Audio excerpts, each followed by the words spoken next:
वाराणसी के कोटवा गांव में पथराव और पलायन की खबर सामने आने के बाद से पुलिस प्रशासन अब मुस्तैद नजर आ रहा है। प्रशासन जो प्रशासनिक कार्रवाई हो रहा है कि पीएससी की तैनाती यहाँ पे कर रही है, उससे हम लोग को कुछ न कुछ राहत मिलता दिख रहा है। तो यहाँ गांव में भेज दिया जाए। अगर ये काम पहले हुआ होता तो आज तो ये पत्थरबाजी ये सब हो रहा है ना, ये नहीं हुई थी। वाराणसी के कोटवा गांव में पथराव और पलायन की खबर सामने आने के बाद से पुलिस प्रशासन अब मुस्तैद नजर आ रहा है। सुरक्षा के मद्देनजर इस गांव में अब पीएससी की तैनाती कर दी गई है। जी हां, पीएससी का जो एक सेक्शन है वो लगातार इस गांव में मुस्तैद है, ड्यूटी दे रहा है। और तस्वीरें आप देखिए कि जो पीएससी के जवान हैं वो इस शिव मंदिर के बाहर सुरक्षा दे रहे हैं, ताकि जो लोगों के अंदर जो भय और एक तरीके से बेबसी का जो आलम था उसको खत्म किया जाए। दरअसल कुछ दिनों पहले इस गाँव में भैयालाल पटेल नाम के एक शख्स की निर्मम तरीके से हत्या कर दी गई थी और आरोप लगा था कि गांव के ही जो कुछ मुस्लिम समाज के जो लोग थे, जो युवक थे, उन्होंने उसकी हत्या की। और इसी घटना के बाद से पूरे गांव में तनाव की स्थिति उत्पन्न हो गई थी। और इस बीच में मंगलवार की रात अचानक एक घर में पथराव की खबर सामने आती है और उसके बाद देखते ही देखते ये जो पूरी खबर थी वो कहीं ना कहीं सोशल मीडिया पर वायरल होने लगी।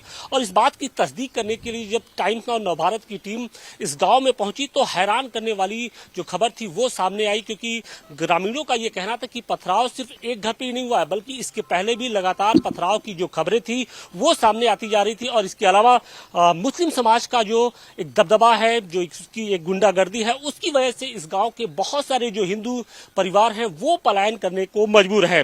इस खबर के सामने आने के बाद से अब जो स्थानीय प्रशासन है वो हरकत में दिखाई पड़ रहा है। यहाँ पर जो डीसीपी लेवल के अधिकारी हैं वो लगातार निरीक्षण कर रहे हैं और साथ ही अब इस गांव में पीएससी की तैनाती कर दी गई है। वाराणसी के कोटवा गांव में लंबे समय से दहशत में जी रहे हिंदू परिवारों को अब कहीं न कहीं राहत मिलती दिखाई पड़ रही है। दरअसल इस गांव में मुस्लिम समाज के खौफ की वजह से जो लोग परेशान थे उनको राहत देने के लिए अब यहाँ पर पीएससी की तैनाती कर दी गई है। यानी गांव में अब हर वक्त यानी 24 घंटे पीएससी तैनात रहेगी, ताकि किसी तरीके की कोई अप्रिय घटना न हो सके। इसे लेकर यहाँ के ग्रामीण क्या कहते हैं, क्योंकि ग्रामीणों का ये आरोप था कि जिस तरीके से मुस्लिम समाज की जो दहशत थी उसकी वजह से बहुत सारे ऐसे लोग थे जो पलायन करने के लिए मजबूर थे। यहाँ पर पथराव और छेड़खानी जैसी जो तमाम घटनाएं हैं वो लगातार होती रहती हैं। टाइम्स नवभारत ने भी कल आप लोग की खबर दिखाई, आप लोग की चीजों को दिखाया, समस्याओं को। अब इसके बाद से यहाँ पर पीएससी की तैनाती कर दी गई है, कितनी राहत है? सबसे पहले तो आपका बहुत बहुत इसके लिए धन्यवाद करना चाहेंगे। और ये प्रशासन जो प्रशासनिक कार्रवाई हो रहा है कि पीएससी की तैनाती यहाँ पे कर रही है, उससे हम लोग को कुछ न कुछ राहत मिलता दिख रहा है। बट ये जो है कि अभी ये केवल 10 दिन या 5 दिन के लिए पीएससी की जो तैनाती की गई है परमानेंट है नहीं, क्योंकि इसके पहले जो थी कि 5 साल 10 साल पीएससी यहाँ पे थी। जैसे ही माहौल थोड़ा ठंडा होगा फिर पीएससी प्रशासन यहाँ से चली जाएगी, फिर हम लोग को फिर वही पत्थरबाजी होगा, फिर कोई न कोई हत्याकांड होगा यहाँ पे, हम लोग फिर उसी डिप्रेशन में चले जाएंगे। अपना काम धाम छोड़ करके जो है फिर हम लोग अपना फौरी राहत कितनी है और इससे और आगे क्या उम्मीद कर रहे हैं आप? आगे उम्मीद यही कर रहे हैं कि हमारी मांग ये है माननीय मुख्यमंत्री जी से और यहाँ के प्रशासनिक लोगों से कि जो है कि यहाँ पे परमानेंट 2 बटालियन या 1 बटालियन जो भी सुलभ हो पाए यहाँ पे परमानेंट पीएससी रखा जाए, क्योंकि पुलिस प्रशासन के ऊपर से हम लोग का विश्वास उड़ गया है। क्योंकि बार बार ऐसी घटनाएं हो रही हैं। मान लीजिए अभी भैयालाल हत्याकांड में जो है मतलब कुछ लोग गांव के ग्रामीण लोग वहां पे लड़ाई झगड़ा मार करने तो गए नहीं थे, उसके हक की आवाज उठाने वाला भी कोई नहीं था, तो उसके पीछे जो लोग उठा रहे हैं उसके घर पे पत्थरबाजी हो रही है। तो क्या गारंटी है कि भविष्य में फिर ऐसी घटनाएं नहीं हो? भविष्य में ऐसी घटनाएं ना हो, और इसीलिए अब यहाँ पर पुलिस की तैनाती कर दी गई, पीएससी की तैनाती कर दी गई है। टाइम्स और नवभारत ने भी आप लोग की खबर को प्रमुखता से उठाया था। क्या उम्मीद कर रहे हैं, जिस तरीके से पीएससी की तैनाती हुई है, जिस तरीके से भैयालाल पटेल की हत्या हुई, अब उम्मीद जगी है कि उन कातिलों को भी गिरफ्तार करेगी पुलिस? जी उम्मीद है, जरूर गिरफ्तार करेगी और गिरफ्तार करना भी चाहिए। 3 नामजद भी बच्चे हैं, जो 3 पकड़े गए हैं उसमें से सब जुआ खेलने वाले हैं, दारू पीने वाले हैं, उसको जबरदस्ती उठा के पकड़े गए हैं।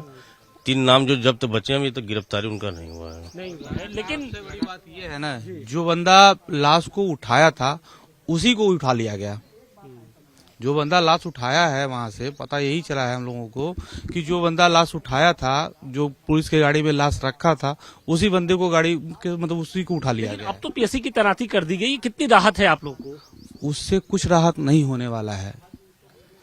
परमानेंट पीएससी की मांग हो रही है। परमानेंट हमको पीएससी चाहिए जो सुरक्षा के लिए तो हमेशा तैनात रहे। परमानेंट क्या उम्मीद कर रहे हैं कि यहाँ पे परमानेंट हम लोगों को सुरक्षा दिया जाए। अभी तो फिलहाल पीएससी लगा दी गई तो है। अब फिलहाल लगा दी गई, फिर वही वारदात फिर होगा। 10 दिन 5 दिन अगर रहेंगे तो तब तक तो ठीक है हम लोग। इनसे ये है पीड़िता की जो है पुलिस ने दखल देना शुरू कर दिया है, पुलिस हरकत में नजर आ रही है, क्या उम्मीद कर रही है आप? नहीं, उस लोगों पर भी उम्मीद नहीं है हमको। हाँ, उन लोगों पर उम्मीद नहीं है भैया, क्योंकि आज कई दिन हो गए मेरे आदमी को, महीने हो गए, धीरे महीने के लगभग नियर आ चला, कोई नहीं तो भैया आज तक कोई सुनवाई मेरा नहीं हुआ है। कुछ किए होते तो 1 महीने हो जाता। कोई न कोई कार्रवाई करनी चाहिए। पुलिस प्रशासन से हमें कोई भी उम्मीद नहीं है। अब तो बस हमारी बात, आपकी जो भी मांगे होंगी वो कानून के रास्ते ही तय होंगी। कानून पे तो आपको विश्वास रखना ही होगा। लेकिन अब ये है कि हालांकि अब जो आला अधिकारी है उनके संज्ञान में मामला आया है, आला अधिकारी खुद यहाँ पर अब निरीक्षण कर रहे हैं, तो एक उम्मीद उनसे क्या अपील करना चाहिए? वो तो अब आए सर ना। हम लोग बहुत पहले जब मेरे पिता की मर्डर हुई, हम गए थे वहाँ डीएम ऑफिस कचहरी, वहाँ हमने मांग की थी कि 2-4-10 पुलिस को यहाँ गाँव में भेज दिया जाए। अगर ये काम पहले हुआ होता तो आज तो ये पत्थरबाजी ये सब हो रहा है ना, ये नहीं हुई थी। देर से ही जागे, लेकिन अब जागे जरूर है। जो पुलिस प्रशासन के लोग क्या उम्मीद कर रहे हैं जिस तरीके से अब यहाँ पर पुलिस पीएससी की तैनाती की गई है? ऐसा है सर ना कि यहाँ पहले जो है हर त्योहारों पर, बड़े त्योहारों पर एक जनरल मीटिंग होती थी शांति कमेटी की। लेकिन इधर 2 साल से पुलिस इतनी निष्क्रिय हो गई, कोई मीटिंग किसी त्योहार पर ही नहीं कराए। इसलिए जब त्योहार जब दोनों पक्ष जुटते थे तो अपनी अपनी बात को कहते थे, अपना थोड़ा बहुत आवाज निकलता था। लेकिन पता नहीं क्या हो गया इन लोगों। लेकिन अब तो हम देख रहे हैं कि पीएससी की तैनाती कर दी गई है। तो फिलहाल तैनाती है, तो हम कल भी हम कहे थे कि 6 साल तक लगातार पीएससी आ रह चुकी है। लेकिन अब जो है मान लीजिए 4-10 दिन के लिए रखेंगे फिर हटा लेंगे, तो क्या गारंटी रह जाएगी कि हम सुरक्षित रहेंगे कि नहीं रहेंगे? अब होली तो मनाएंगे, अभी तो खैर अभी तो हम लोग उस पर विचार कर रहे हैं।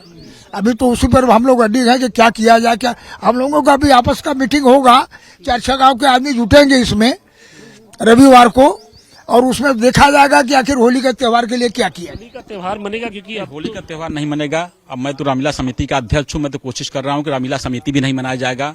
क्या पुलिस हम लोग बहुत हम लोग को बहुत रंजिश है। जब एक औरत बेचारी रो रही है और औरत रो रही है, उसका गिरफ्तारी नहीं हो रहा, वो बेचारी बोल रही है पुलिस से अथवा कर रही है, तो हम लोग क्या करें बताइए? दबाव डाल हम लोग पर केस करने, हमारे पर भी केस करने के लिए धमकी अथवा के तुम्हारे पर केस होगा। जो वहाँ पर हम लोग तो कह रहे हैं कि आज होली नहीं मनाया जाएगा, कल रामलीला भी नहीं होगा, 10वीं नहीं मनाया जाएगा कोटवा गाँव में। और नाम नोट कर रहे हैं वहाँ पे थाने चौकी में, नाम किसका नाम देना है, तो गलत बात है ना साहब ये सब। जो बड़े अफसर आए थे तो हालांकि जो ग्रामीण है उनकी अलग परेशानी है। उनका ये कहना है कि स्थानीय प्रशासन की ओर से भले ही पीएससी की तैनाती कर दी गई है, लेकिन अभी ये क्या ये परमानेंट रहेगा या फिर इसको हटा लिया जाएगा? अगर हटाया जाता है तो कहीं न कहीं जो पहले की परिस्थितियां थी, जो पहले के हालात थे, कुछ वैसे ही हालात ना बन जाए। और इसके अलावा जिस तरीके से जो भैयालाल पटेल की जो हत्या हुई है, उसके बाद से पुलिस का जो रवैया रहा है वो अभी कहीं न कहीं इंसाफ दिलाने के लिए पर्याप्त नहीं है। और यही कारण है कि जो लोग हैं उनके अंदर अभी भी जो रोष है वो साफ तौर पे नजर आ रहा है। वाराणसी के कोटवा गांव से अधिकेश के साथ आशुतोष सिंह, टाइम्स नाउ नवभारत।